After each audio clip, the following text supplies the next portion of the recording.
Welcome to the 17th episode of the Nerdom and Other Nonsense podcast, your home for all things nerddom, gaming, tech, and entertainment. You can also find us on iTunes and Google Play Music. And also be sure to follow us on Twitter for the latest updates and info. Today we'll be ignoring the news and talking about some cool stuff that happened a long time ago in a galaxy far, far away. I'm Bcom, and with me today I have... Leo. And... Welcome, Chewbacca. How are you doing today? Yeah, not bad. Ah, you learned to speak English. That's really useful. Yeah, I learned it pretty darn quick, didn't I? Yeah. Anyways. How are you doing? Not too bad. Been busy. Got to cut the grass today. It's finally nice for the first day this week, at least where me and Leo are from. So, not here. It's rainy and cold. Well, that sucks for you. I'm glad I live north. Which doesn't make any sense. Well, that's Indiana weather for you. Don't worry about it.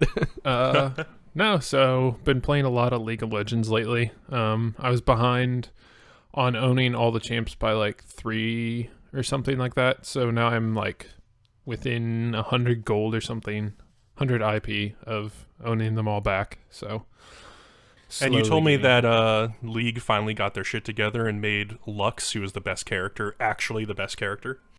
Yeah, she dominates mid lane. Oh, speaking of which, so you obviously become, having played LoL before. Sorry, Leo, I'm going to bore you here. This whole episode's going to bore me. We'll get to that later. So they have like the Hextech crafting thing where you can, like, if you play, you can earn free skins, like cosmetic updates, things like that. So they released, so I remember a while ago, Become, we were playing and I told you how there's like those ultimate skins that are like $25 a piece. Oh, yeah. Yeah, so they released one for Lux. Oh, God. What is it? It's called Elementalist Lux. Okay. And it's the best skin in the game. Fuck. And Hextech Crafting was kind enough to drop it for me for free. Oh. So the next time you get in League, I will play Lux and I will show you Bay. God damn it. Bay needs to have the best clothes. You need to buy what Bay needs to succeed. What Bay wants, Bay gets. Exactly. Well, let's move on. Leo, how are you doing this week? Yeah, I'm doing fine. Welcome our Debbie Downer extraordinaire. Actually, my plan this episode was to totally derail you guys, but so far Savage has just been doing a wonderful job and not even actually talking about the topic, and now I'm going to talk about the topic, so everything's freaking backwards. I love it. So these two guys are the big Star Wars fans of this podcast. I really don't care for it. I have seen them all, I think. I'm pretty sure. Have you seen Rogue One? Yeah. Okay, there you go. There's been 2 new movies recently, right? Well, Force Awakens and then Rogue One, yeah. Yeah, I've seen them. I honestly don't have an answer to why I don't really care for Star Wars. I honestly should, especially with my background. I just didn't. I even growing up, I had a cousin that was like a big super fan of Star Wars. Just had tons of stuff. Had a bunch of books with like the descriptions of like all the vehicles and ships and stuff, and like I looked through it and stuff, but didn't really care for it. Mm-hmm. And I've always found it kind of subpar and meh. I don't really think the newer stuff I think's pretty good, but everything before I think the last 2 I think is just kind of bad. But anyways, this really awesome trailer for the Dark Tower series came out today.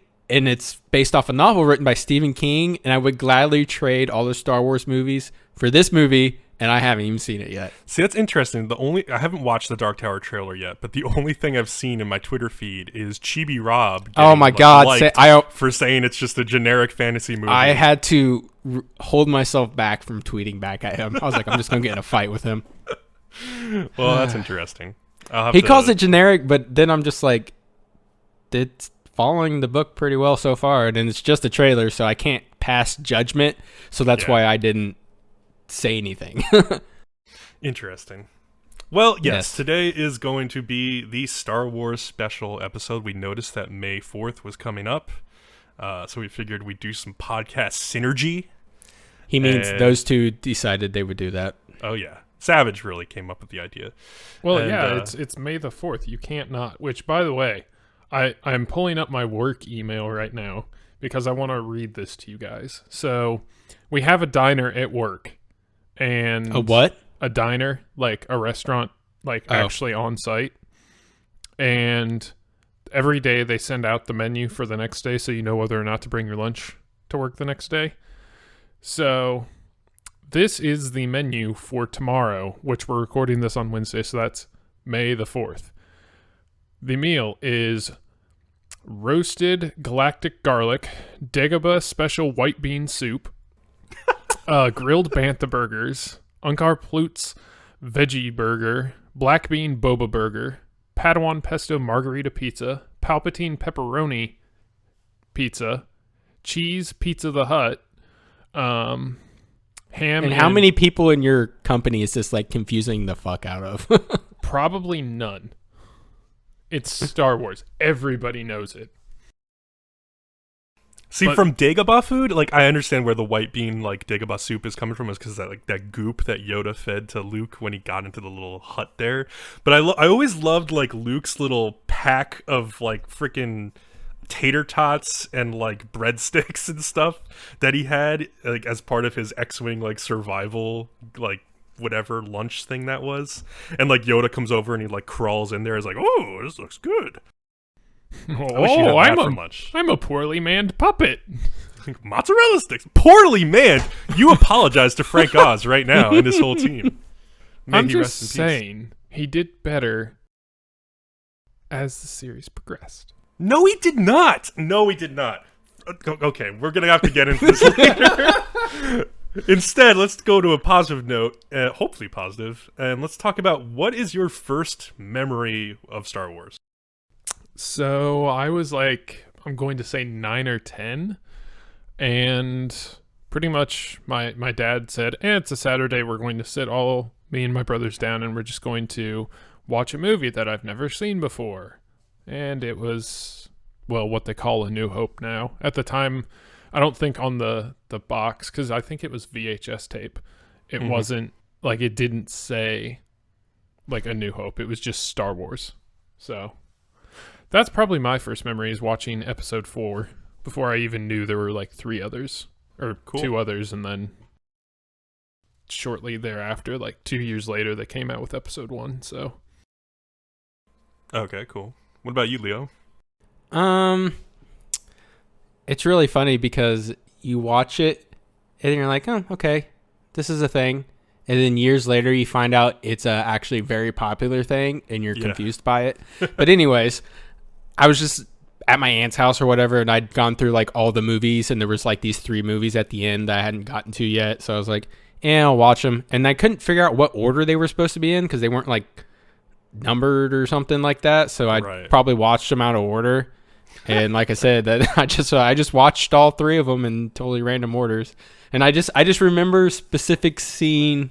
It's probably because it's the only scene I really liked, because if I remembered it that young, was when they were flying the planes and taking out the giant AT-ATs on the snow planet.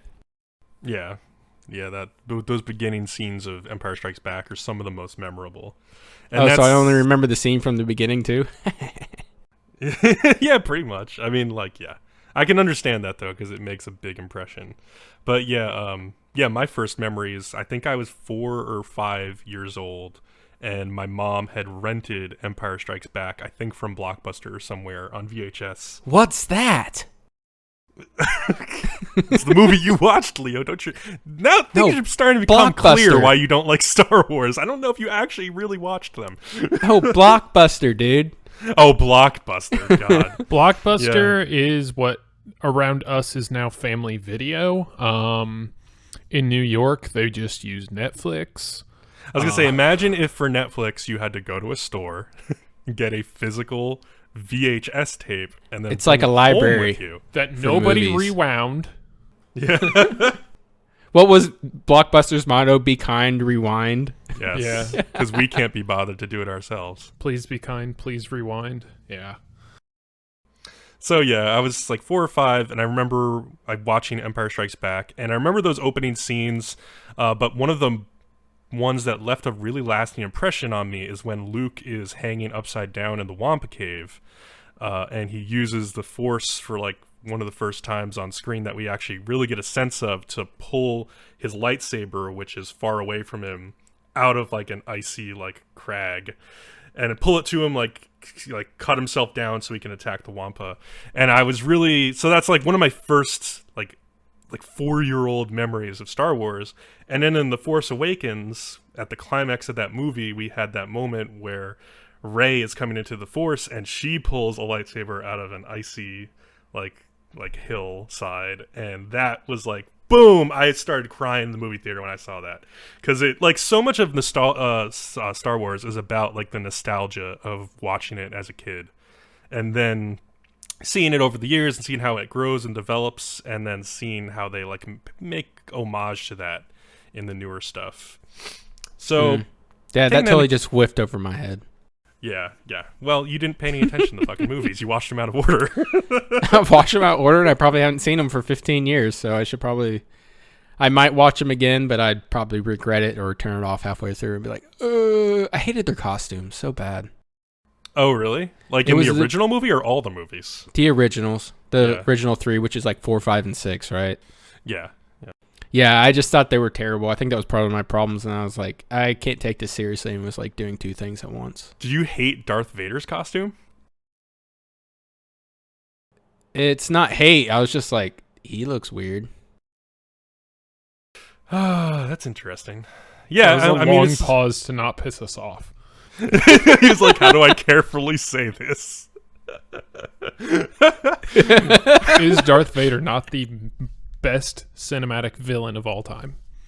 It's his. I think it's everybody's helmets in the movies that killed me. Even Darth Vader's. I was like, why do they all look clunky? They look like they were carved from a 5-gallon bucket.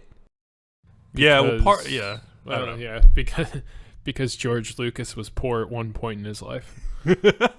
Yeah, he also thought Jar Jar Binks movie was going to be like the most popular character of all time, and was he wrong. Well, I mean, George Lucas to this day is always adamant that like the original Star Wars trilogy is made for kids. Like it's all of it is like marketed towards kids. But the original movies had some interesting writing in them that made it like universal for all ages. Whereas the Phantom Menace really focused on kids too much. They like overshot when focusing on kids, and I thought Jar Jar was popular with kids. Like when that movie came out. Yeah, like, I'm the youngest one on the podcast, and I remember watching episode 1 in theaters, and Jar Jar was freaking cool to me. And now as an adult, I'm like, why? Yep. You're like, why did I think he was cool? Yeah. So yeah, with that, why don't we get into why don't we like talk about what our favorite Star Wars movies are? Like, let's rank them. Savage had this idea; he just wanted to rank them outright. Well, yeah, because everybody has their own opinion on what their favorite one of the main storyline is, and then like what order you should watch them in. So like some people say watch them 1, 2, 3, 4, 5, 6, 7. Yeah. I guess now some people say watch 4, 5, 6, 1, 2, 3, 7. Some people say 4, 5, 6, 7, 1, 2, 3. Some people say 4, 5, 6, 7. Skip the first 3. Some people say 4, 5, 1, 2, 3, 6. I think that's like the hack it up order or whatever. Yeah. Did you guys just list every combination possible? Yeah. Somebody say Leo's order, which is like 6, 5, 4, 1, 3, 2. But I think Savage, we both agree that our favorite is Empire Strikes Back, which I think is the most common favorite movie.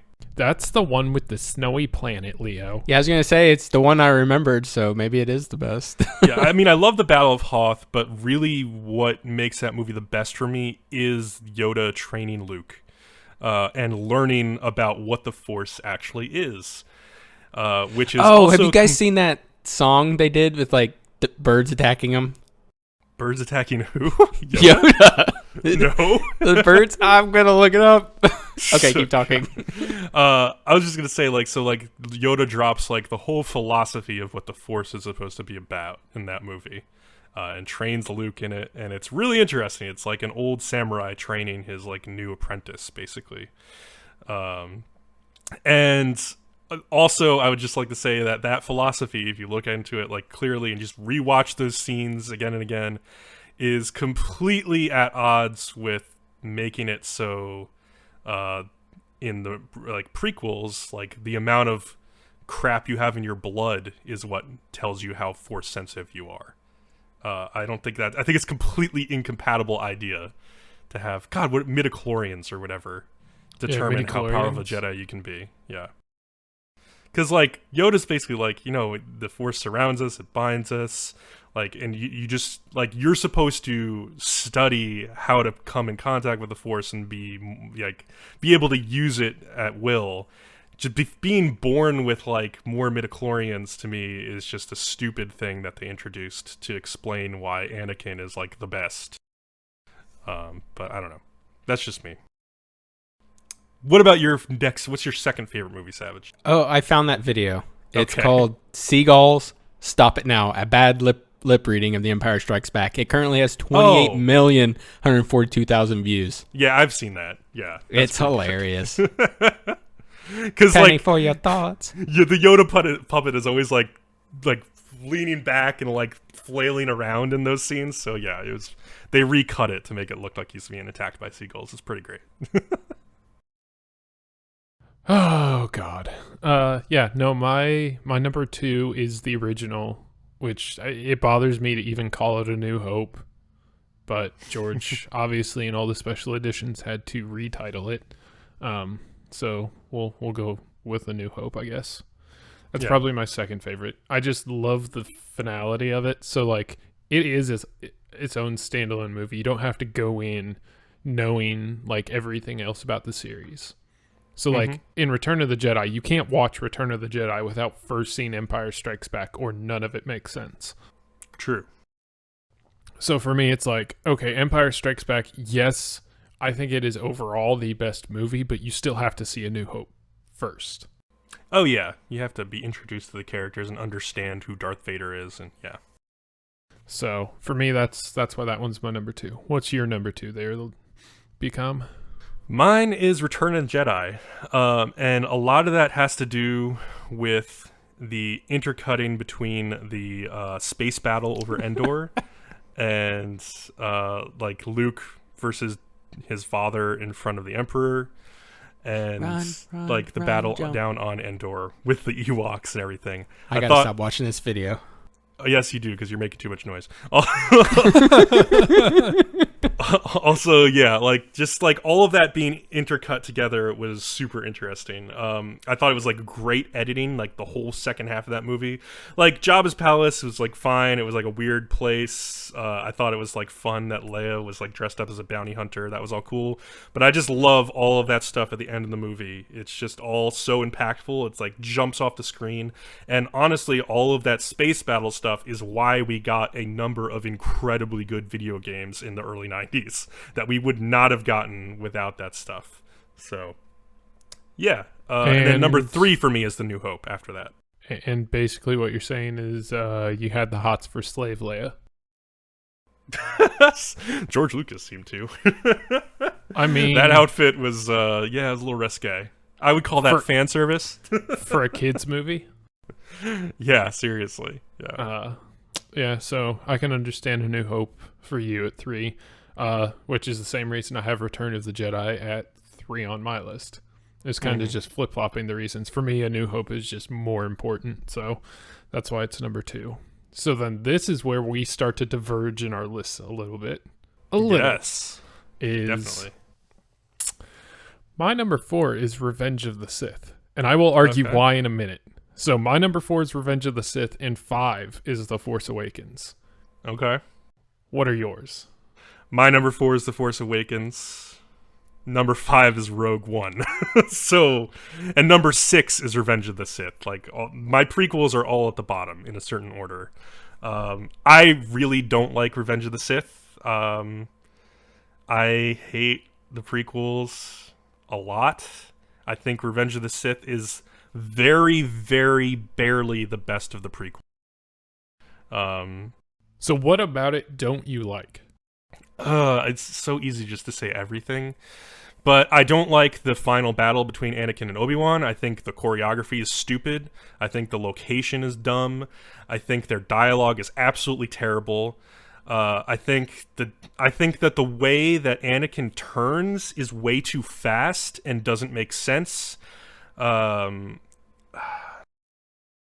hate General Grievous as a character. Well, Grievous played a bigger part in 2 than he did in 3. Yeah, but he was still around in 3, and I didn't want to see his face anymore. Just like I have the high ground, Anakin. It's like, who cares? You use the Force. Like, there's so many different things you could do instead of try to jump over him in that scene. That was just such a horrible setup. And it's just like, if you compare Obi-Wan being cut down by Darth Vader in A New Hope to that whole extended long scene between Anakin and Obi-Wan fighting over lava on like a little floating platform, or 2 little floating platforms. That scene of Obi-Wan choosing to let his life go in front of Luke and everybody escaping is so much more impactful than everything that happened at the end of Revenge of the Sith. I just thought it was so bad. I don't know. I just really hated it at that point, and I don't know. What did you like about it?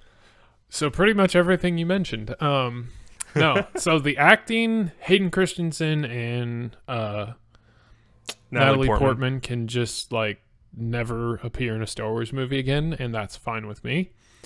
It was mostly the writing, though. It really was. I mean, the writing's not great.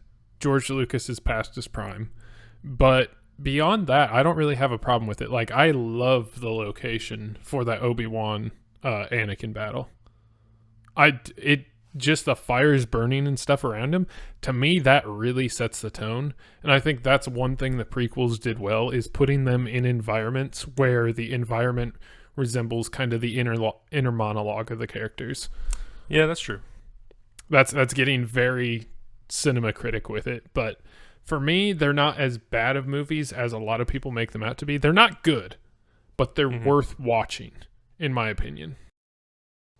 So, I mean, they're towards the bottom of my list. But for me, like, Revenge of the Sith, it has all the emotion and it ties the two, like, sides of the franchise together.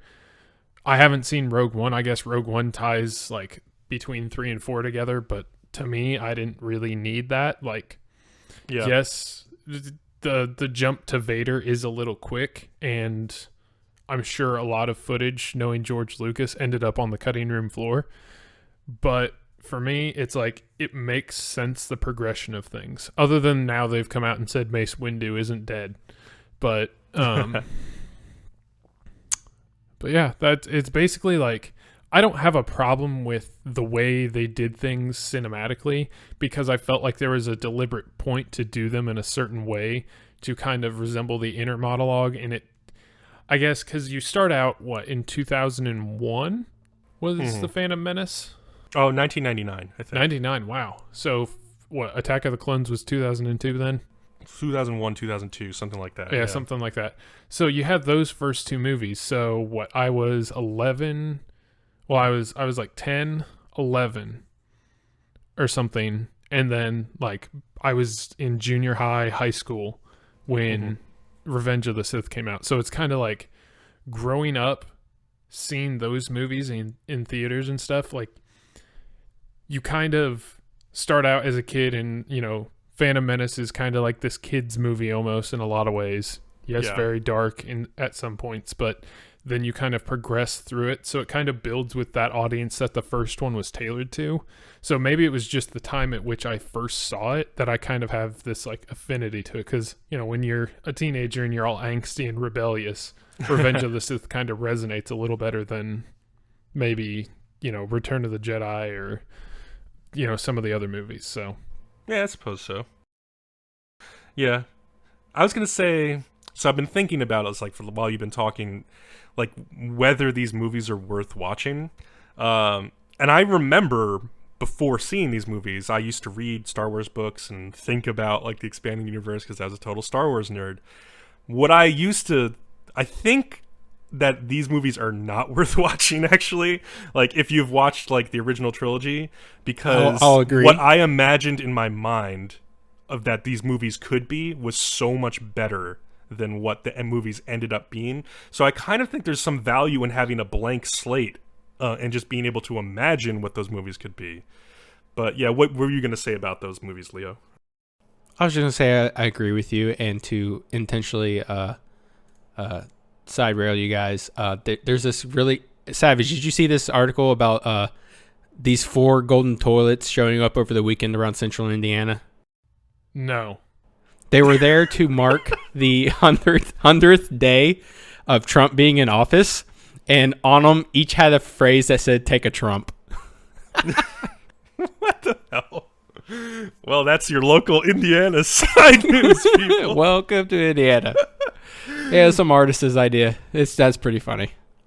If I had to rank the prequels, though, I would say Revenge of the Sith, then The Phantom Menace, and then Attack of the Clones. Attack of the Clones has almost everything that I hate the most about the prequels in it.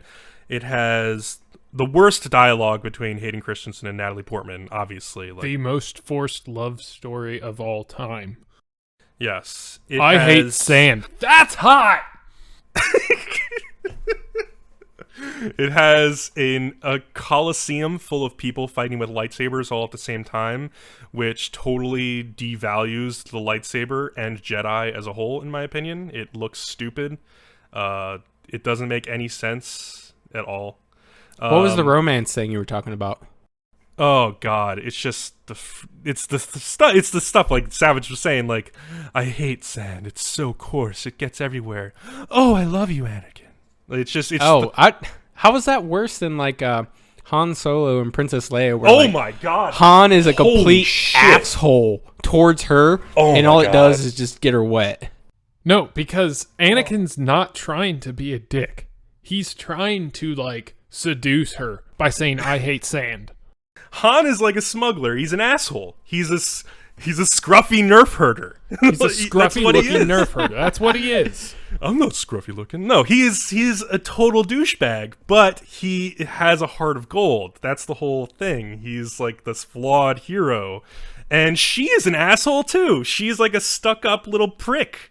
And isn't there like a scene where he like forces a kiss on her where they're arguing, which is like something you should never do in real life? Wait, what did they do? They said what when they were arguing? They were arguing, and then like he just kisses her. And, it solves the argument. And it's just like, what? Clearly, you've never been married, Leo. That works for me all the time. I'm surprised you haven't been stabbed and in the hospital, if not dead by now. That wouldn't work. My wife works in the hospital. Look, Leo, you would be surprised. I don't know. I mean, God. I was gonna be like, you should be surprised at things you could get away with when you're Harrison Ford. But then I was like, oh wow, that sounds an awful lot like Donald Trump's mantra. So let's not go there. You had to stop yourself. You're I was like, let's not do that. Let's just say that they clearly I'll put it in terms you can understand, Leo. Princess Leia is a tsundere. Oh my God. She is a tsundere. That doesn't make it okay.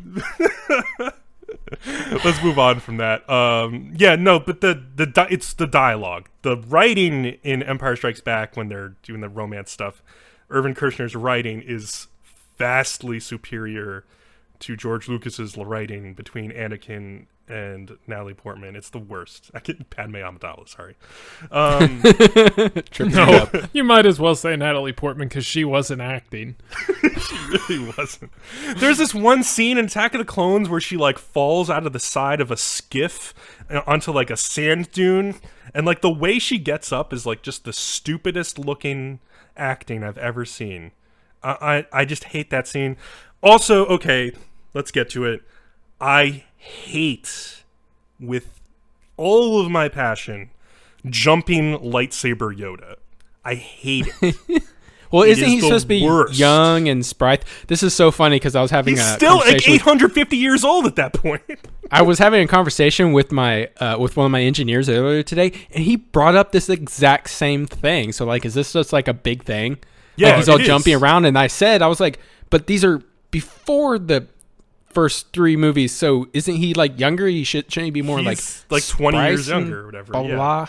But he's still 850 at that point because he's 900 years old when he dies in Return of Dude, the it's Jedi. those last 20 years that really get you. I'm just saying. It really is, apparently. But here's the thing. Yoda...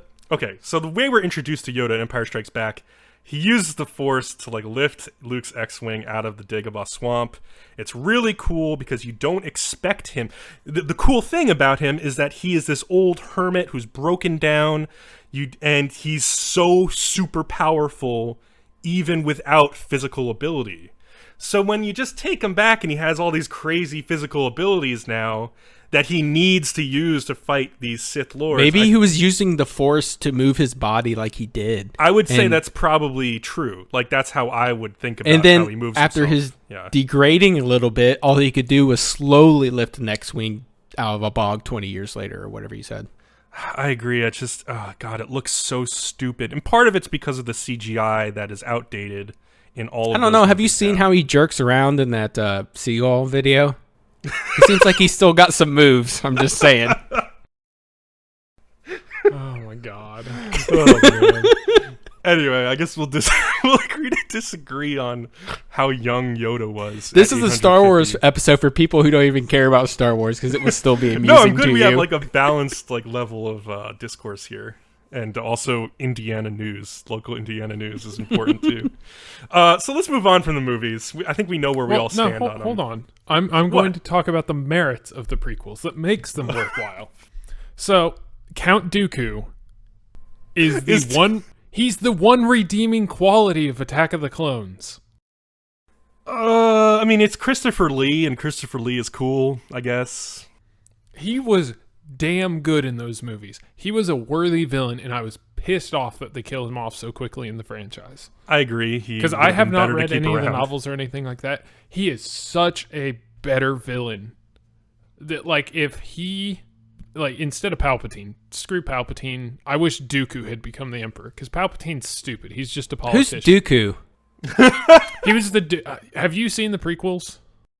Yeah, I've seen him. He's the just dude describe with, like, him to me visually. Angled lightsaber, which He's was got the a coolest... curved lightsaber. it is the Anakin and coolest Obi-Wan crap ever. fight him on the bridge of his starship and kill him in front of the Emperor. He has a curved lightsaber? Yeah. You might not know. I have no memory of this. The hilt of his lightsaber is at like a 135-degree angle. Yeah, it's not the blade that is curved. It's just the handle. Yeah. Oh, okay. That does kind of sound familiar. Okay. It was phenomenal. But then, like, the Phantom Menace, Darth Maul is cool. I've always been, probably because I saw this movie so young, I've always been like, oh my God, I want a two-handed lightsaber. I don't want just a single lightsaber. And we had this discussion the other day while we were playing, Jedi Academy, which we'll get to in a minute. I saw you guys on there. I was like, oh my God, you There's people nerds. who've been playing that game for 12 years online.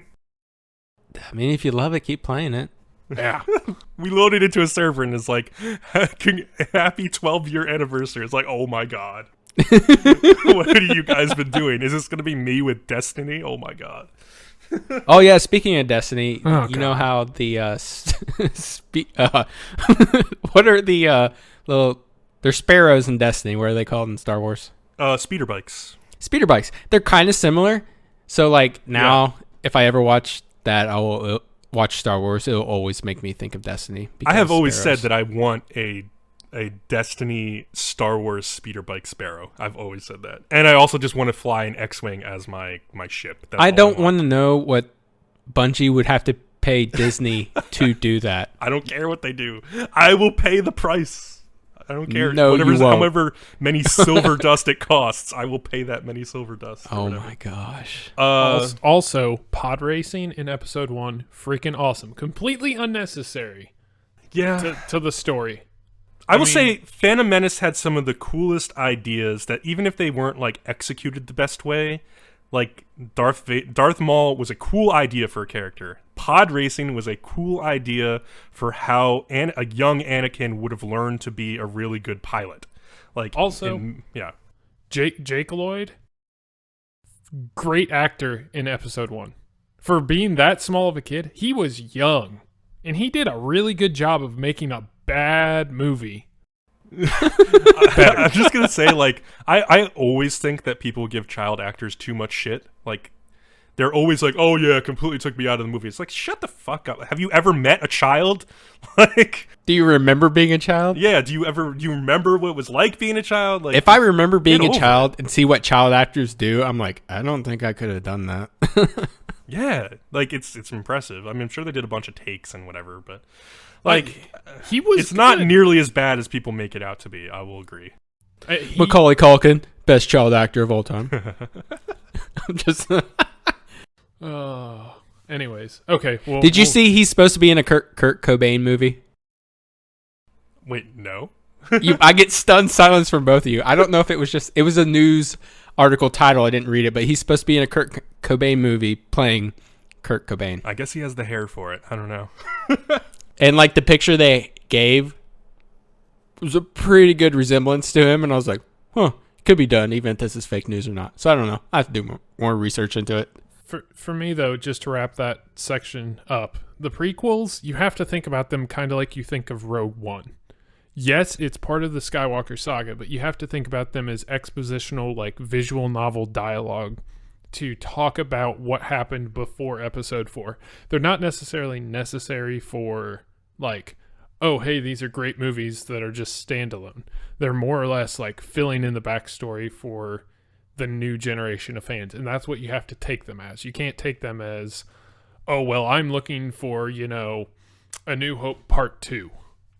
A New Hope Part 2 already happened. It's Empire Strikes Back. Leave it be. These are something different. Take them for what they are and enjoy them for what they are, not as, something else. Yes, there are things about them that suck and affect the other movies, but you have to take the good with the bad, so... Yeah, I'll just say my whole issue with them is just like one of like opportunity cost, to use a business term, in that like they could have made something better, like story wise, lore wise, in place of what they did. But like, I don't know, you can't go back now, so whatever. It's what we're stuck with, and we have to kind of deal with it. And in a lot of ways, they've tried to write around those movies to build a good story. So let's get into our next part of our discussion, which is our history with Star Wars video games and what our favorite Star Wars video games are. So I have a ridiculously long history with Star Wars video games, which I have. He listed all of them. I did not list all of them. He did not. I linked to a list of all of them. You missed one. And then included a very long but curated list. So he edited out 2 or 3. Give me a break. So I'll say, like, I think my earliest memories with Star Wars video games probably start with the NES games, like Star Wars for NES and Empire Strikes Back for NES, which are not great games. Like, if you go back and play them now, they're not good.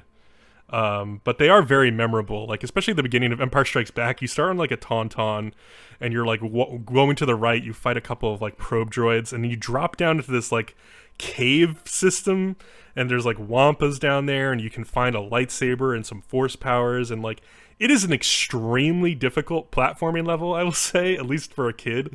And I barely ever got past that. I got past it like a couple times to where there's like a Hoth section where you can, which is actually pretty cool for an NES game, fighting some AT-ATs with your snowspeeder. But yeah, it's those. I would not recommend like going back to those games and playing them. Moving on from NES, though, I think the first games that really started to catch my eye were in the early 90s, and they were the flight sims. So starting with X-Wing, so this is a PC flight sim. You use a joystick to fly, and it was like a series of missions that you carry out as an X-Wing pilot or an A-Wing pilot. And I think there was also like a B-Wing expansion. I could be thinking about a different game. I think it's for X-Wing. There was a B-Wing expansion. And you're carrying out flights for like on behalf of the rebellion. And it like the story starts off with some like mundane stuff, like you're like guarding like some like container ships and stuff, and like some cargo ships moving through space, like that are carrying important supplies. But it moves up to like bigger battles against like star destroyers and stuff, and it gets really cool. And like you earn like medals and stuff, and like commendations for your flight service, and you rank up. It's really awesome. And they only built on that with TIE Fighter, which came out in 1994, which had the really cool idea of making you an Imperial pilot instead of Rebel pilot. Quick trivia. What does TIE Fighter stand for?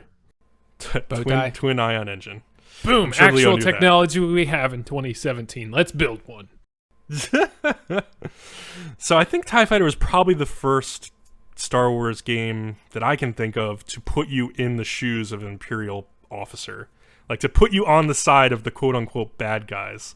Were these on PC? Yeah, these are on PC.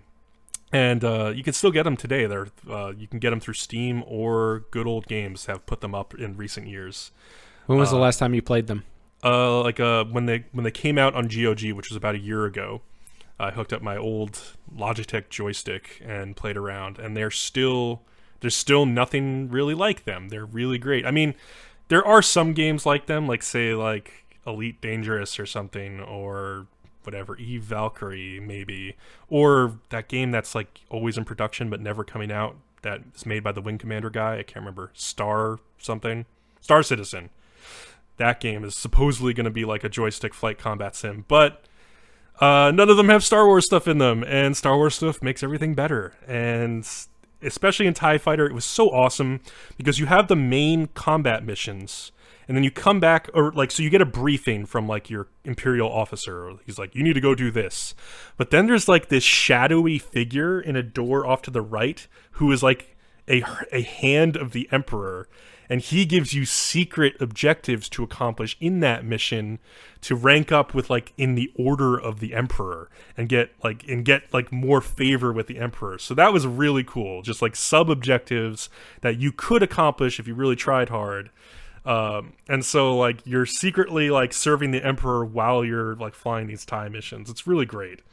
And then like in later years, they came out with X-Wing versus TIE Fighter in 1997, which was more multiplayer focused, which is also really fun.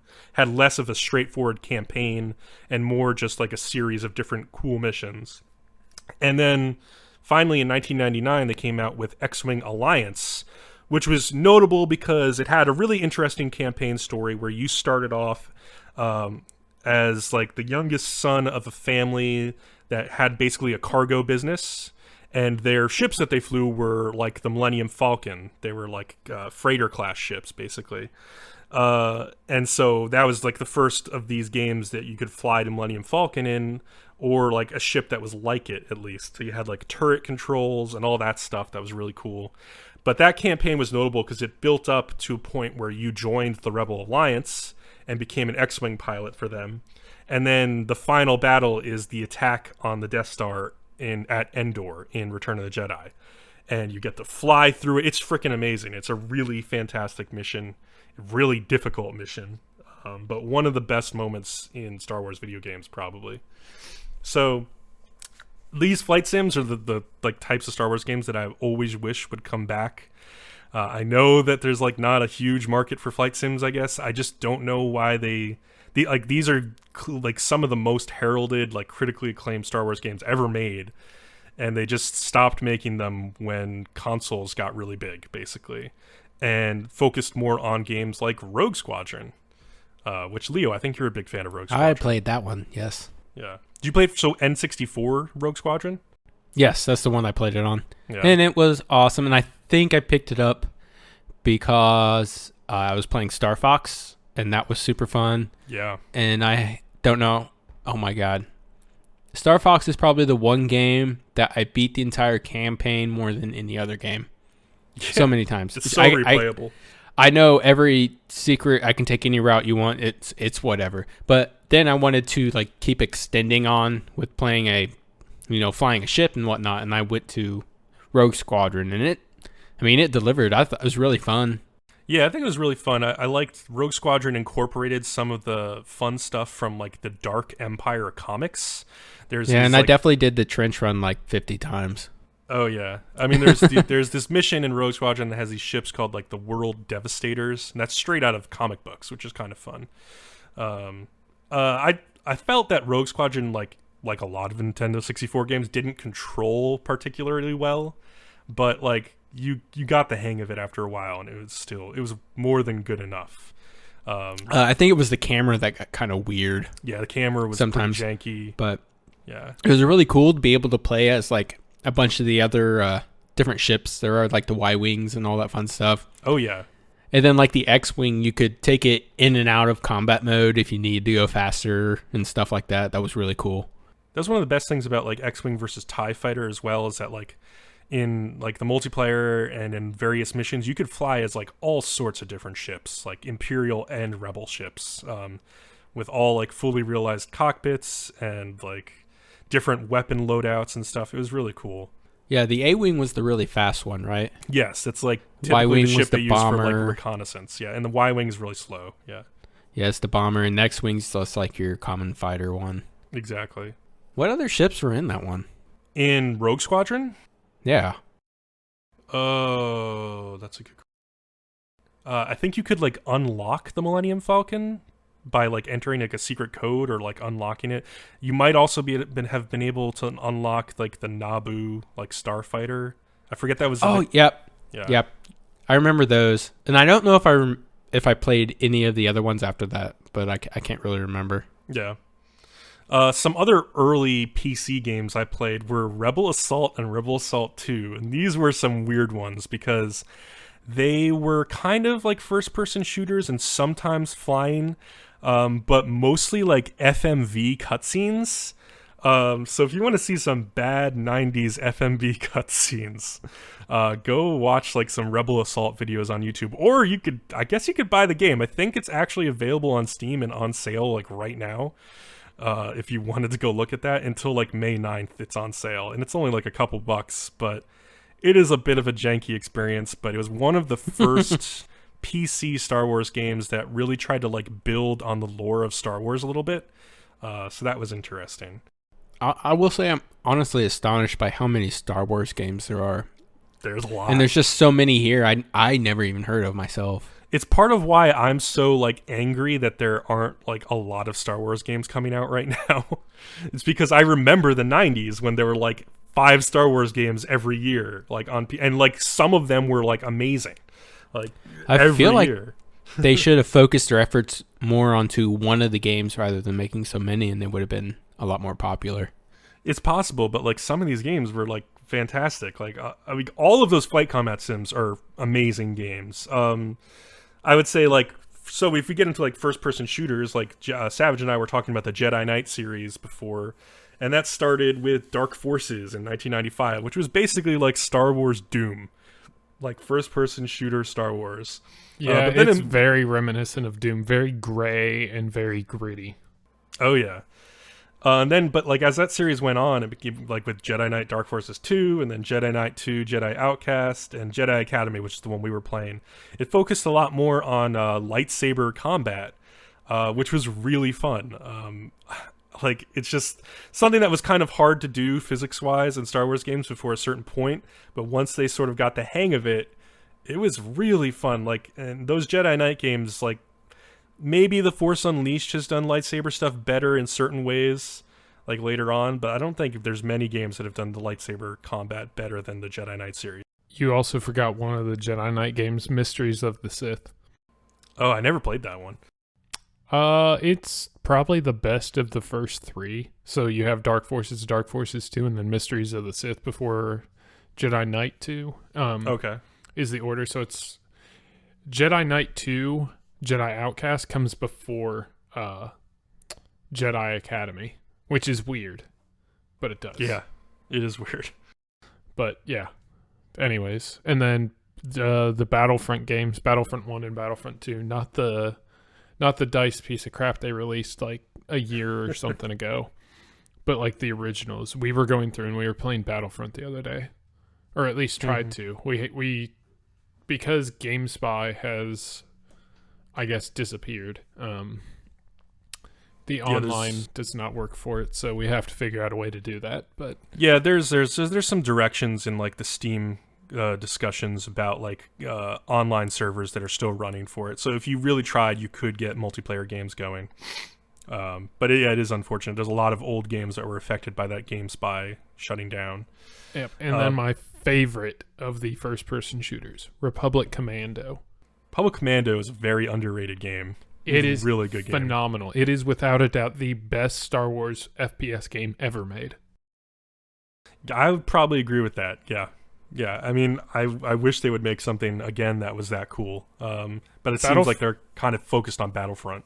Yeah, Battlefront 2 with the Galactic Conquest mode was incredibly fun, but as far as like pure first-person shooter action, Republic Commando is unbeatable in my book. Just like that squad-based shooter thing. Oh, great game. It was a great game, especially for the time, 2005. That was a really great game back then. Well, and it was really in depth into the Star Wars universe. Like I remember going to Kashyyyk and fighting like alongside the Wookiees. It was the greatest thing ever. That's pretty cool. God. Yeah, I'm really hoping that the new Battlefront 2 that's coming out the new campaign will draw a little bit from Republic Commando insofar as like just crafting some good characters to like accompany us and like hopefully like carry the storyline and not just be like your typical rote like FPS campaign that you just churn out. I'm really hoping that there's going to be good stuff there. Another genre of Star Wars game that is kind of underrepresented, but there are a couple really great ones. Actually, I probably shouldn't say really great, but there's ones I've spent a lot of time with. Star Wars Rebellion was a real-time strategy Star Wars game in 1995, kind of like a Masters of Orion type game where you controlled like the rebellion. It's like you basically needed to take over planets in the galaxy so you could get more resources to build more ships and then recruit more troops to go fight the Empire off. But then you also had all sorts of agents, like Princess Leia is an agent, Han Solo is an agent, Luke is an agent, who they have different abilities and different skills that you can send them to like spy or do diplomacy with different planets to try and get their support. And basically it's just like a long-term strategy game, and then when you get into ship battles, they actually have like sounds kind of like Civ. It is a lot like Civ. It's like Civ in space, basically. It's really similar. That's cool. When you get into fleet battles, there's like a fleet battle interface, which is not very good. Rebellion. It's like very slow moving. The sound effects are not great, but for the time, it was like, oh my god, I'm like having a fleet battle with like Star Destroyers against like Calamari cruisers and all this stuff. And so they kind of paid homage to that in 2006 when they did Star Wars Empire at War, which was basically a modernized version of Rebellion in a lot of ways, with much better like fleet battle interface and graphics, though a little bit smaller scope with like the planets that you could go to. And it was much more focused on conflict rather than like agents, though it did have some of that stuff too, especially in the expansions. Yeah, I thought Empire at War was great. That was the only one of those two that I've played. Empire at War was phenomenal for me. I think I have the gold edition. I have very vivid memories from, I guess, before 1995, reading a magazine preview of Star Wars Rebellion, and then my mind running wild thinking like, this is going to be the greatest game ever made. And it didn't turn out to be the greatest game ever, but it was a really fun game for its time. And it's also, I think, on sale on Steam right now. Greatest game ever on 3. Ready? 1, 2, 3. Halo Combat. Half-Life 2.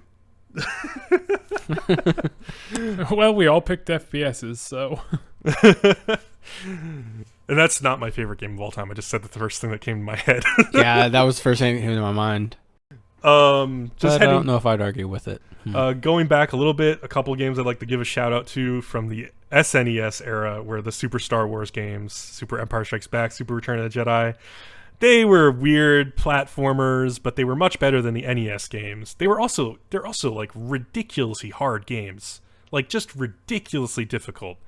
So if you want a challenge, you could check those out. I think Super Star Wars is on sale on PS4 I think. I don't know about the other two, if they're going to be coming out eventually or not. But they're kind of fun. And then, for N64, we also had Shadows of the Empire, which was fun. That first Hoth level, I just remember playing that demo in That's the stores. snowy planet. I learned that today. You remember. Every Star Wars game that has like third person or first person shooting is obligated to have a Hoth level in the history of Star Wars games. Shadows of the Empire is one of the better ones. The rest of the game was not so great. That first level was amazing though. And then Savage, you mentioned Star Wars Episode 1 Racer. I'm assuming you played that since you love pod racing. Yeah, I absolutely love that game. I played the crap out of it myself. That was awesome. I never owned that game, but my cousin did, and I remember playing a ton of it at his place. Like, you could blow up one engine and you'd be flying with just one engine. It's crazy. Because I think it's basically one of the only racing games where taking damage would slow you down that I really liked.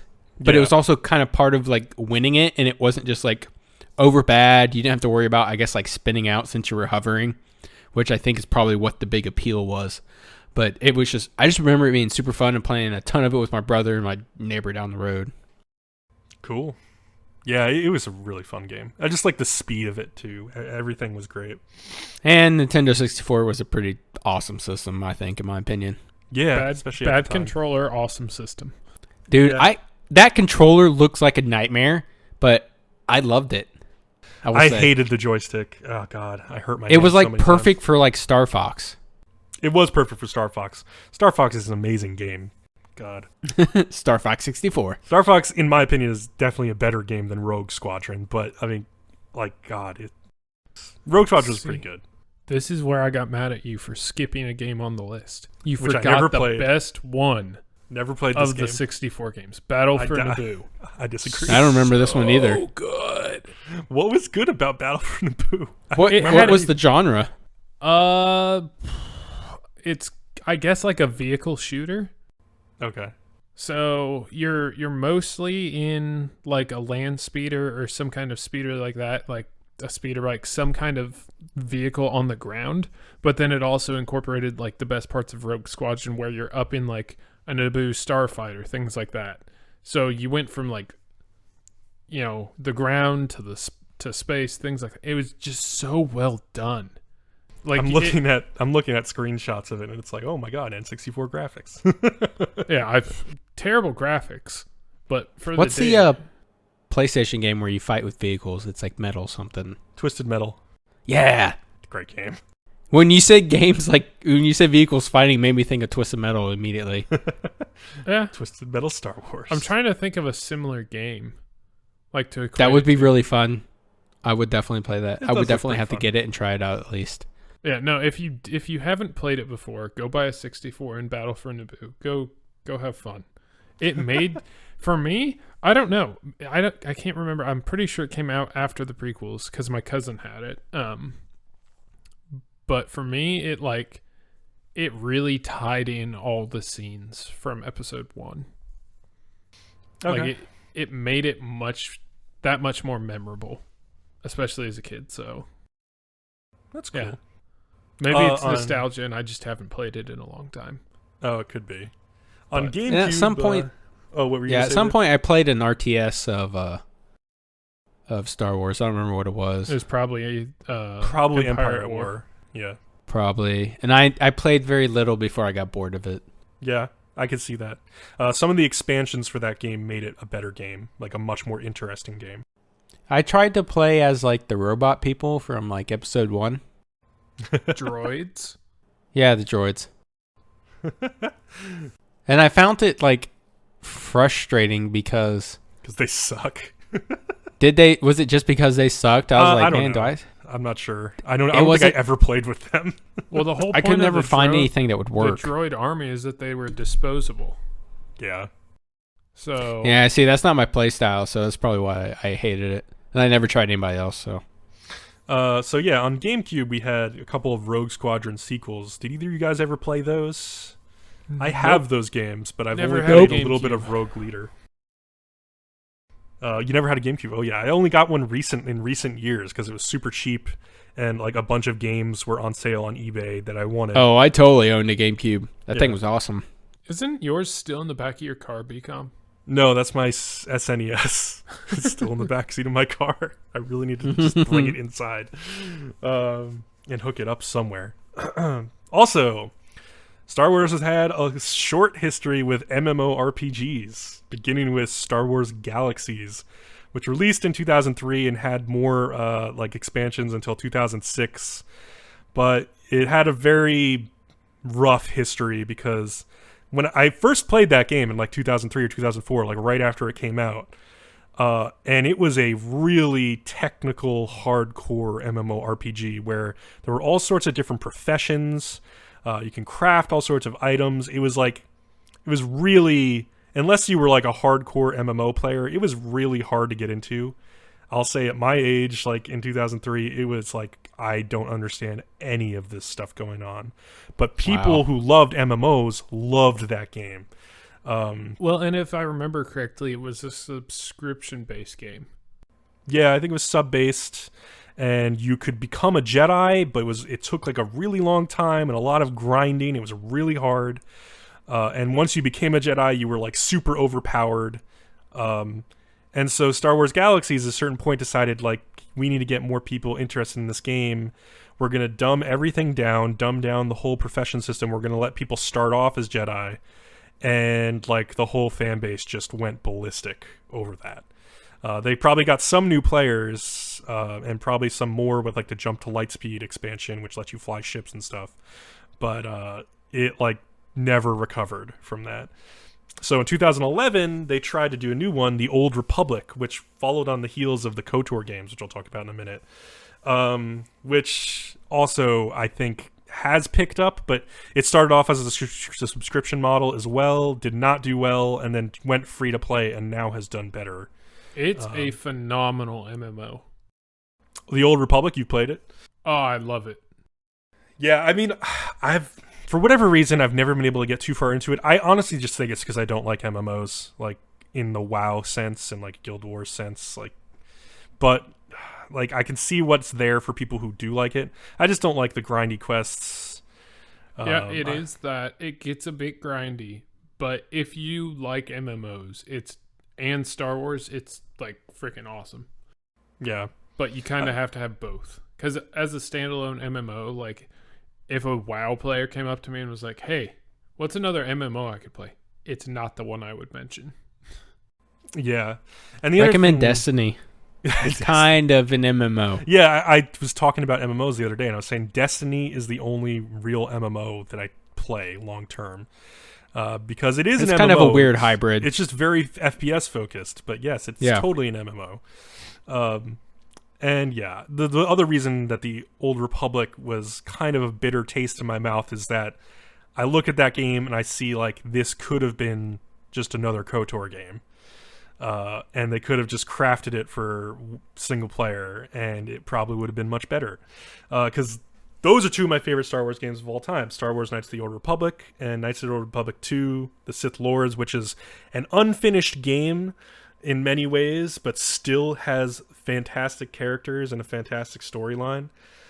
These two BioWare RPGs from the heyday when BioWare was still firing on all cylinders are just like the cream of the crop, and some of the lore in those games is the best exploration of like what it means to be a Jedi, what it takes to be a Jedi, and then like just various explorations of ancient history sort of before the prequels ever took place. And yeah, I mean, honestly, as they start to like build the Star Wars lore now with like comic books and novels, KOTOR is one of the things that they're sort of drawing a lot from, because there were a lot of good ideas in those games. Going back to them now is a little hard, I'll just say. They don't hold up incredibly well. What is the Force? It's space magic, right? Basically, yes. The Force is basically like Buddhist space magic. It's like the idea that you can like feel the life force in all things and contact it, and yeah. Midichlorians. Yeah, midichlorians suck. What? There's a PlayStation game that does that. It's called Eve. Eve. Okay. Did you guys never play that? It's like Parasite Eve. Maybe That's the only Eve game I know on PlayStation. where they talk about midichlorians giving people special powers. Wait. Oh, like, are you talking about like mitochondria? Yeah, mitochondria. Okay, I was gonna say. Okay, yeah, I think that's Parasite Eve, a game I haven't played, but it's like kind of like a cult classic. Yeah. Yeah, it's really cool. I watched a buddy play that. That was a pretty awesome game. Mm-hmm. Yeah. Not derailing on purpose or anything. No, that's true. Like it is similar though, like the mitochondria giving you powers and the midichlorians giving you powers. Yeah. Savage, you had some thoughts on the KOTOR series, I think. Yeah, great story. I mean, you pretty much said it all already. It's a great story. For me, they hold up pretty well because I don't mind going back and playing like crappy looking games because I'm more story based. So like I don't care too much about the graphics. And I play everything on PC where like I have an underpowered PC, so it really doesn't matter what the graphics look like. Which is the craziest thing. You're the PC gamer, basically. Well, I guess Bcom does play a lot too, but you probably have the weakest PC of all of us. Oh, I definitely have the weakest PC, but I play a bunch of like classic games. So like which you don't need that much for. Yeah, so all the stuff I played as a kid or wanted to play as a kid but couldn't because I didn't have the PC at the time to play it, I can now play using my current computer. But I was looking again at doing a callback to our PC building podcast. I was looking up at some of the stuff we pegged on our Newegg. It's only about $1,800 now. Oh, so cool. Some of the prices have been cut. So. Oh yeah, that's the way PC markets work. They are constantly dropping, like almost literally on a weekly basis. Yeah, there's always. So I could go in and probably critique it a little bit and get a little bit more power out of it, which is still totally unnecessary, and put it back up to 2,000. But like, yeah, the 1,800 would totally do it. Yeah, no, I've been looking at that, so it may be something I do in the next year. Hopefully. Yeah, just like said you were looking at the GTX 1060, and I bought that 2 months ago, and like the price difference is already staggering. Yeah, well, have to look at your sell build them again. where I work, or maybe we don't sell them anymore. It's really for PC builders. I don't know why we have them, but we do. We used to sell processors too, I guess, but we don't do that anymore. Interesting. So, yeah, that's the thing is like I get everything at wholesale. That's my employee discount is wholesale. So cool. The So as of right now, mine plays everything on ultimate settings, so I recommend it. Oh yeah. Savage, the last game you were going to talk about was Force Unleashed 1 and 2. Yeah, Force Unleashed. Those are interesting games. I don't like the third person view aspect of them. Mm-hmm. I wish they were more, I wouldn't say first person, but like free camera. Like the camera on that just to me didn't work for the third person. I wish it was kind of more like the older 90s games where it was like you could have the passive or active camera, not such a fixed camera type thing. Because I prefer an active camera in third person type of games where it's going to quickly snap back to like directly behind me. But like it was either pretty much fixed or it was like just completely free looking. You had to constantly be moving it. And I played them on Xbox, so that could have contributed to that as well. Okay. So I love the games. Just that was really my only complaint with them. Cool. I think we're done for now for talking about games. I'll move on to the next section. Oh, I thought you were going to say done talking about Star Wars. Dang it. Oh, no, never. We're never done. No, other we're Star only Wars an hour media- in. What? You just peaked so bad. I didn't get any of that. Ditto. We're only an hour in. Okay. So other Star Wars media and the current state of the extended universe. So yeah, like basically I want to talk a little bit about Star Wars books because that was a huge part for me of growing up with Star Wars, because after the original trilogy came out, there was nothing for a million years. Savage, can you insert a snoring sound file for me while Bcom goes through this part? yeah, quick, give me a Or soundbite. crickets. Or crickets. Yes, I like crickets too. Okay, sorry to interrupt you, Bcom. I'm truly sorry. Are you truly sorry? I don't think you're truly sorry. Yeah. Whatever. So let's see. Some of my favorite books are clearly Timothy Zahn's Thrawn trilogy, which is one of probably the hallmark of Star Wars novels. Is one that like even Lucas had looked at and was like, okay, yeah, it's pretty good. And Timothy Zahn has also recently written a new Thrawn book that just came out like a couple weeks ago. If you're interested in following up on that history.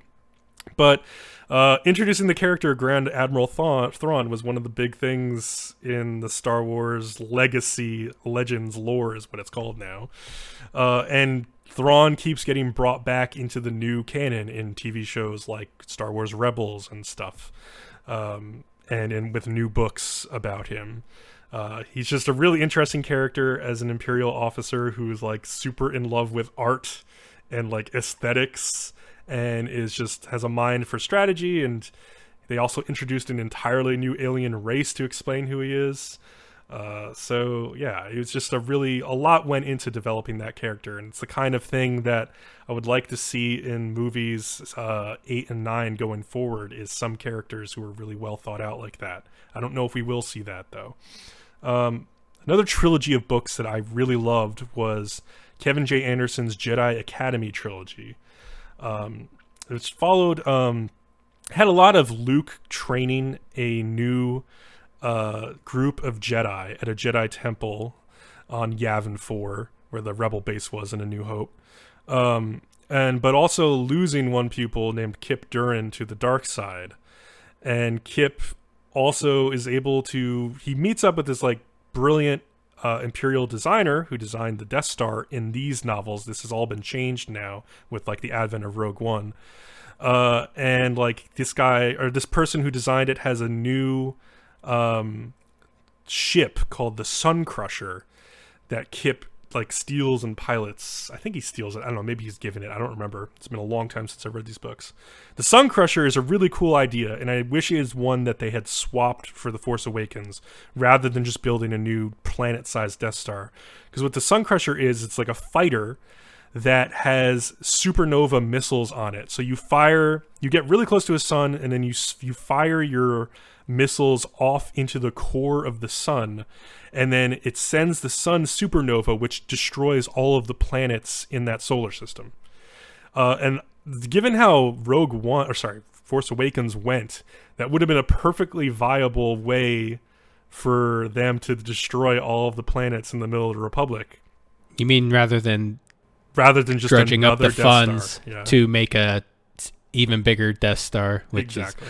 We'll get to that later because that's my complaint. But go on. Yeah. I would have. I mean, we could talk about it now because I really had a big problem with them just building another Death Star. Number one, it didn't work the first time, or the second time, and then eventually the second time, and then like these are planet sized, so to mine this metal would take multiple planets.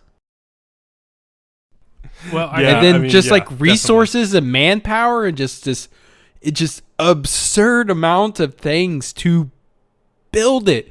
And not to mention, just because of its sheer size, something would be breaking down constantly. Oh, yeah. And this is coming from a guy who works in a factory with machines. Something's always broken. There's no way this thing would function. It would be... Oh, it's so unbelievable to me. As to the resources needed, I read the book Catalyst, which is supposedly like the precursor to Rogue One. And in that book, they basically go into that the Empire was secretly going around and like stripping these protected planets of all of their resources. Basically as like if we went into protected natural parks like in the United States and stripped them for like coal, which is like what the Republicans always want to do, is kind of what the idea was. So see, I always assumed they were like selling cookies like Girl Scouts. So like you could get like a Darth Vader chocolate or a Skywalker. I wrote this out and I can't even say the word. Yeah, Skywalker snickerdoodle or a Han peanut butter solo.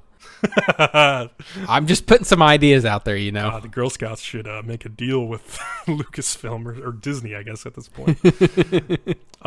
So yeah, I really liked the ideas in that Jedi Academy trilogy, and they kind of continued that on a little bit with Meringue. Meringue. That's what I was good. I don't know why I couldn't say it a minute ago. Skywalker meringue. Oh, Jesus. There was a series for young adult readers called The Young Jedi Knights, which kind of continued on from the Jedi Academy trilogy. It was also written by Kevin J. Anderson and Rebecca Moesta. It was a series of like 12 or 14 or 15 books that focused a lot on Luke's new Jedi students and also Han and Leia's twin son and daughter, Jason and Jaina Solo, who now obviously don't exist in the new canon because of Kylo Ren. But a lot of the ideas that are now being used in Force Awakens are drawn from this Jedi Academy trilogy and like this Young Jedi Knights series and all of these books. So how young is Kylo Ren supposed to be in the movie? Maybe like early 20s at the most. I was going to say it's got to be early, mid-20s, somewhere around my age.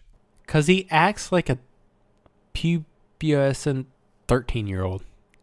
Yeah, he kind of... Well, he acts a little bit more than that. Let's see. Okay, I'm sorry, a 6-year-old who still throws temper tantrums. Actually, he's supposed to be... Your dad was a scruffy-looking nerf herder. I was wrong. He's supposed to be 29 or 30 years old in that movie. Yeah. Whoa, my age? Okay, that just made that so much more unbelievable for me. I don't see Leo. Crap. I know so many people our age who act like Kylo Ren. So many people that what? Like who act like friggin' douchebags with like a dark, stormy history. I don't know. Maybe 29 is pushing it, but like he has had a little bit of a rough life. I think maybe. Even how rough can your life be? Pretty You're rough. a Skywalker. He's a Solo, actually. He's typically a Skywalker too. You have magic. Your life is already way more awesome than mine. What the hell? Are you trying to tell me Kylo Ren had daddy issues? Dude, did we not just have a long discussion about how, like, what assholes his parents are? So yes, he definitely had some issues. Let's move on to other books. So another series that is really great is the X-Wing series by Michael Stackpole and then later Aaron Alston, which I think took a lot of inspiration from the X-Wing's video games, and then created a series of stories about like these squadrons, like led by like Wedge Antilles, and then also later by other people. Corin Horn is a great character that's introduced. That like pull off like missions for the rebellion, and this is after the Return of the Jedi, so it would be after that point in time in the Star Wars canon. I don't think any of this stuff is canon anymore either, but they're awesome stories, like awesome space battle books. And then halfway through that series, they switch from books about Rogue Squadron, which is the squadron that took down the first Death Star with Luke and everything, to stories about the Wraith Squadron, which is more of like a ragtag group collected of people that are like commandos as well as fighter pilots. So they get down on the ground, they get like really dirty and into things, and there's like battles against like super star destroyers that are really freaking cool, when there's really cool enemies and villains in those books. So highly recommend that series. Boots on the ground. Yeah. And then just one more series if you kind of want to know where the new Force Awakens series is drawing stuff from, is the New Jedi Order series, which has its ups and downs, admittedly. Like, basically, they introduced this new alien race that came from, like, another galaxy called the Yuzan Vong, which is kind of like Klingons. They're like these aliens, and they have this technology that the, like, rebellion, or actually the New Republic at that point, has no idea how to deal with, so they're just getting destroyed, like, planet by planet. They eventually figure out ways to fight back, but one of the main philosophical thrusts of this whole book series is that Han and Leia's son and daughter, Jason and Jaina, are going through some issues with the Force.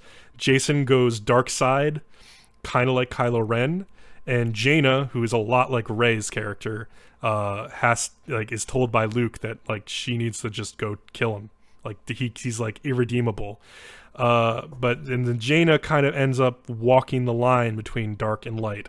And this is very much where I see Rey's character eventually going, especially given that trailer that we just got for movie 8.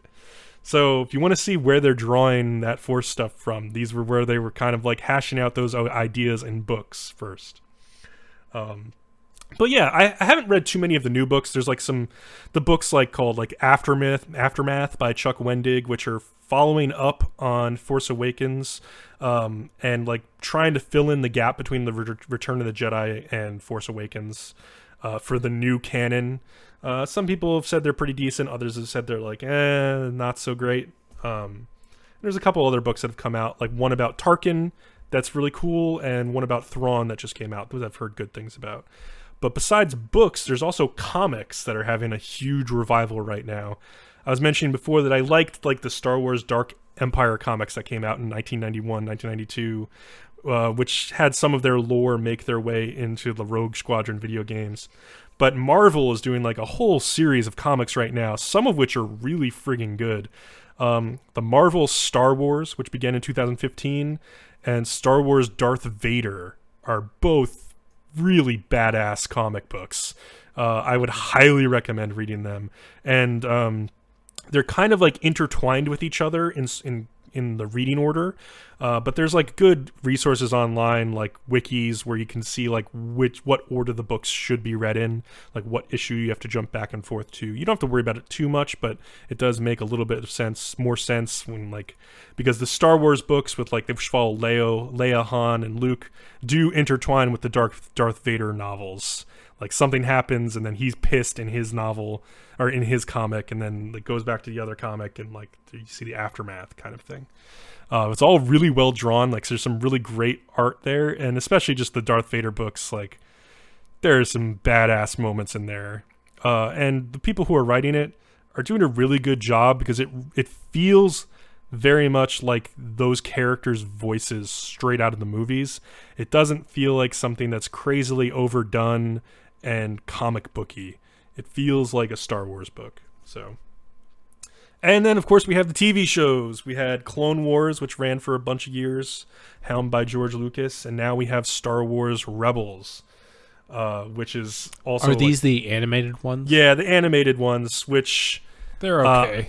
They're okay, is what I would say. I have a friend who just loves the shit out of Star Wars Rebels. He's constantly telling me to start watching. He keeps saying that like season 4, season 5 is like the best Star Wars stuff ever. And I'm just like, okay. At some point, I'm just trying to work my way through Clone Wars first. Clone Wars is better than I remembered it. It's all on Netflix now if you want to go watch it. It's not that bad, actually. I remember growing up hating it, but I think it's probably because I just saw some really bad episodes and just wrote the whole thing off. There's actually some pretty decent stuff in there.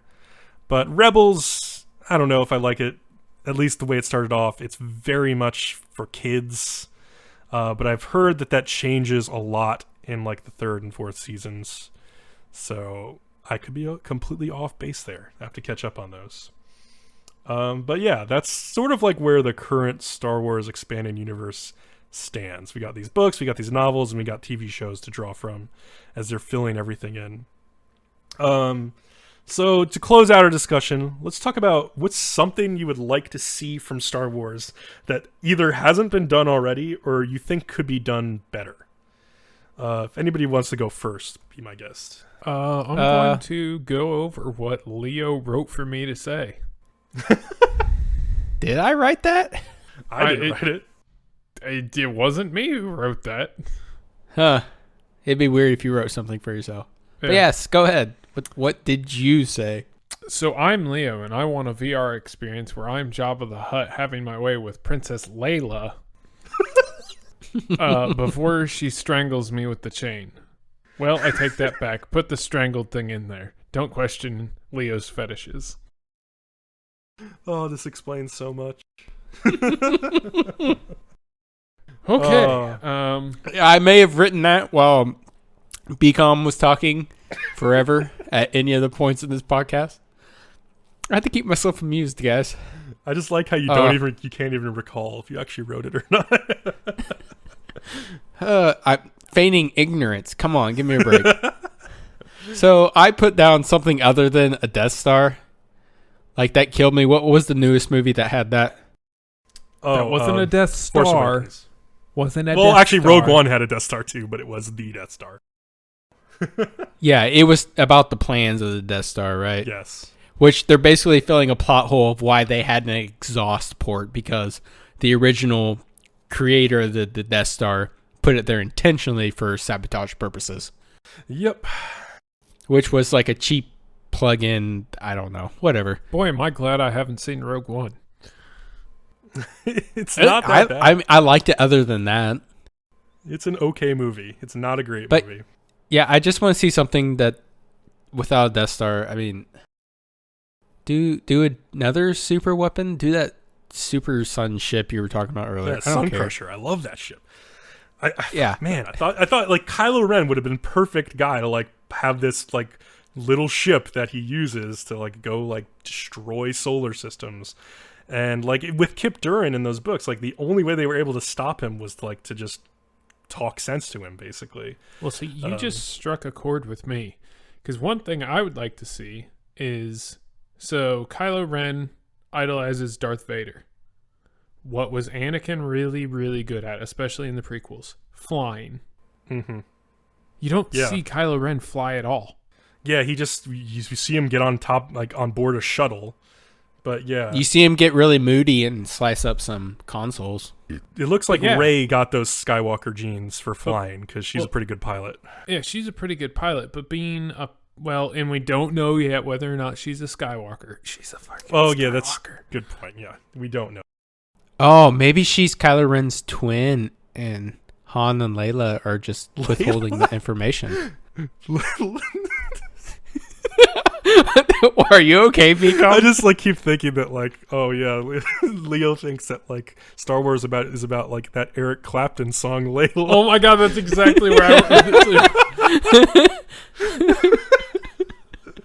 Oh man, You can just picture like Han Solo getting ready for a date.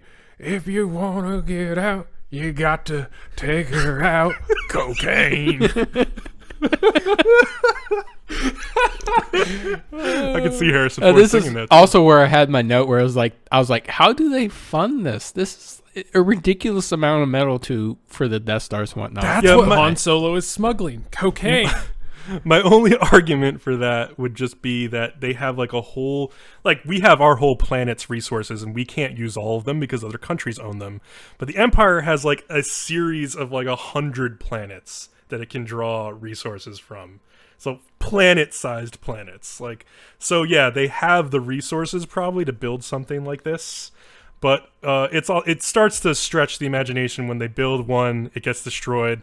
They build a second one, it gets destroyed, and then they carve out like a whole planet to build a third one, and it gets destroyed. I Like just at a certain want to point, reference your size of scale. You said what size planets? planet-sized planets, bitch.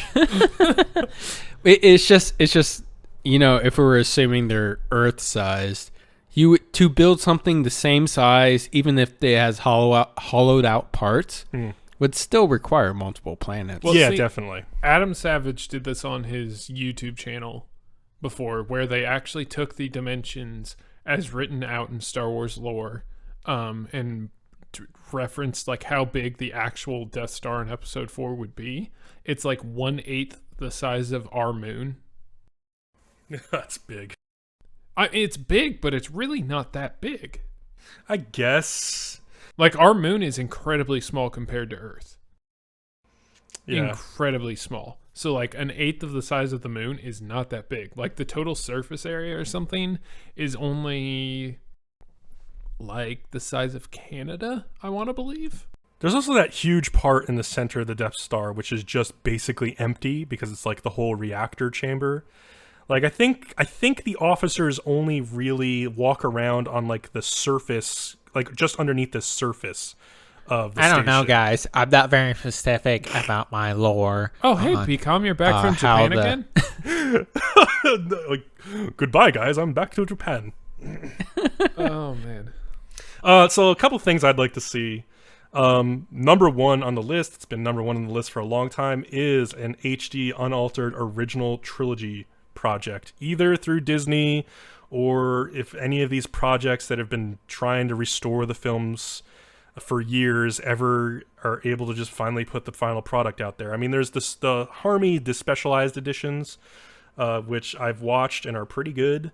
But there's also some other people who are working on even better like film reels from the time that are like getting color out of those film reels that look so good that I'd love to see like an official edition of this stuff. Disney always keeps... There's always rumors every year that we're going to get an unaltered trilogy, and it never happens. So I'm just basically waiting to see it now at some point. But And by trilogy, you mean the prequel trilogy, right? Because those are the ones you really want. oh yeah, I really want to see that unaltered Jar Jar Binks. Like, just... Meesa want to see that, baby. So You want to see where Meesa Jar wanna Jar see Binks... that. There it is. Jar Jar Binks is conceived in his younger years, right? yeah, I really want to see like when they're done with like the Han Solo movie and whatever other like side projects they do. I want to see that Jar Jar Binks origin story. Like, we gotta have it. Yeah, you want to see his first line of "Me, Jar Jar Binks." It's like it'll be like the movie Gandhi, except it'll just be called Jar Jar. It'll be a 4-hour epic film about his life, And Jake Gyllenhaal will... all from his perspective. Oh, then you can watch it in VR. There you go. There you go. Speaking of VR, I would also like a modern Star Wars combat flight sim for PC. Like, I assume at this point it would have VR or head tracking, but I just want to see another one of these fantastic games. Come on, just give us what we want. Like, there's been such a vocal community of these people every time Star Wars games come up online that it's like, I just want another TIE fighter or another combat flight sim. I know there is a fan base for this, and I know that those people, if a game comes out and it is good, will hype the shit out of it to everybody that they can ever imagine online, because there's a very vocal fan base about these games. So I can't imagine them not selling well. Like, I just can't imagine it. So, and yeah, but like specifically, I'd like to see like a very functional like online multiplayer with like, I don't know, like 32 on 32 ship battles or something, 64 on 64 ship battles, something awesome and huge scale like that. And then, you know, like cooperative missions combining like fighters and capital ships to take down like certain objectives or take down each other. Just all sorts of cool things. Like, there's so many different things that like even all those great games never could do because of the technology holding them back in the 90s. So we've moved on 17 years past that. So there should be a lot more that we're capable of. I also like, so KOTOR kind of touched on this a little bit in KOTOR 1 and KOTOR 2. I'd love to see a video game that is kind of like very focused on the process of training to become a Jedi. And I could see this coming after Episode 8, where I assume we're going to see a lot more training with Leia. With Luke and Rey, and possibly with Kylo and Snoke. So I'd love to see an episode that's about, you know, like just training to be a Sith, training to be a Jedi, and like what that all entails, finding the resources to build your own lightsaber, like crafting your own lightsaber, honing your Force abilities. I think that would be a really cool idea for a game. Maybe that's what the Visceral Studio is doing with the game that they're making. I don't know. But yeah. Anything else you guys would want to see out of Star Wars?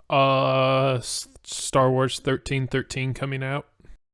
Yeah, that was unfortunate that was canceled. Yeah, that to me, like, just even somebody start from scratch and make that game, that would be fantastic. Yeah. I have no idea what you're talking about. Basically a game that was going to be made that would have followed like a bounty hunter in the seedy underworld of like Coruscant. And like it would have just been like a gritty like third-person shooter bounty hunter Star Wars game. Which would have been pretty cool. That would have been neat. Yeah. Anything else? I think that's That's about it. Well, I think that's as much Star Wars as Leo can take, so I guess we'll stop here for today. I'm out of beer. There you go, back to the fridge. And so with that, that's it for this week. Please subscribe to us on YouTube. Follow us on Twitter for podcast updates. Subscribe to us on iTunes and Google Play now, and leave us a 5-star review if you like what you heard. Thank you for listening, and may the force be with you.